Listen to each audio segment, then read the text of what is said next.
Ya, soal audit BPKP, ya kan sudah diperintahkan oleh hakim minggu lalu ya, agar disampaikan oleh jaksa penuntut pada hari ini. Ya, jadi bahwa jaksa penuntut gagal menyampaikan audit BPKP hari ini sesuai yang sudah diperintahkan oleh hakim, oleh majelis hakim minggu lalu. Ya, bagi saya itu sesuatu yang cukup serius ya.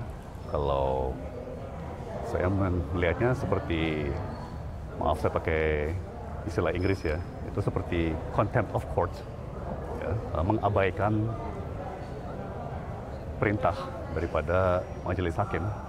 Dan ini kan proses penyelidikan belum penyelidikan ya. Jadi penyelidikan plus penyidikan sudah berjalan di sini. Berapa? 15 bulan? Ya. Masa hari ini pun audit BPKP masih belum tuntas, masih belum final, masih belum bisa diperlihatkan kepada bukan hanya kami sebagai terdakwa ya, tapi kepada majelis hakim juga. Jadi kan para hakim juga menyampaikan ya mereka juga pengen lihat, mereka juga perlu waktu untuk menelusuri audit BPK tersebut. Ya. Satu.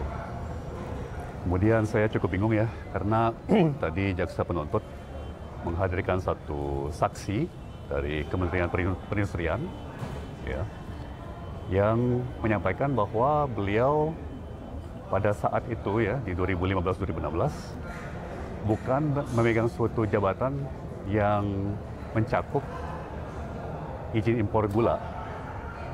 Ya, jadi tadi saya tanyakan langsung kepada saksi, berarti Bapak tidak menyaksikan langsung ya proses permohonan izin, proses penerbitan izin gula di 2015-2016. Terus beliau tentunya menyampaikan iya, karena beliau saat itu tidak menjabat dalam suatu jabatan yang terkait pada bidang itu, gitu ya. Jadi saya tegaskan tadi di dalam persidangan berarti jaksa menghadirkan seorang saksi yang tidak menyaksikan ya, peristiwa yang hari ini diperkarakan. Ya, bagi saya itu cukup membingungkan.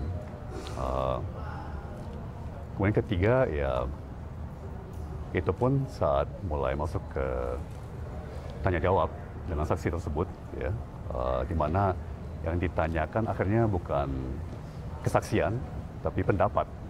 Menurut pendapat beliau, ya bagaimana syarat-syarat yang dicantumkan dalam peraturan Menteri Perdagangan dengan soal impor gula.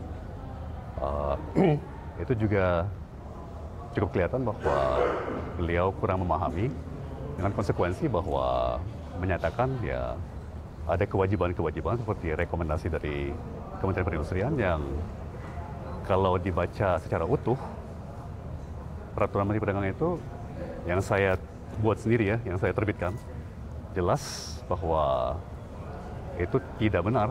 Ya. Ya logika kalau impor gula dengan tujuan industri ya perlu rekom dari Kementerian Perindustrian. Tapi kalau impor gula dengan tujuan bukan industri, apa urusannya dengan Kementerian Perindustrian, gitu ya. Jadi ya, tapi saya mensyukuri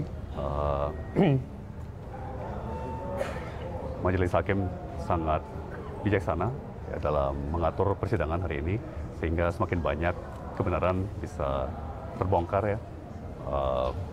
Tapi sekali lagi, mungkin tidak hanya meminta, tapi benar-benar menghimbau pada pihak kejaksaan untuk profesionalisme dan transparansinya ya. Karena bukan hanya saya yang butuh itu, ya saya kira banyak sekali kita semua yang membutuhkan profesionalisme dan transparansi dari pihak kejaksaan.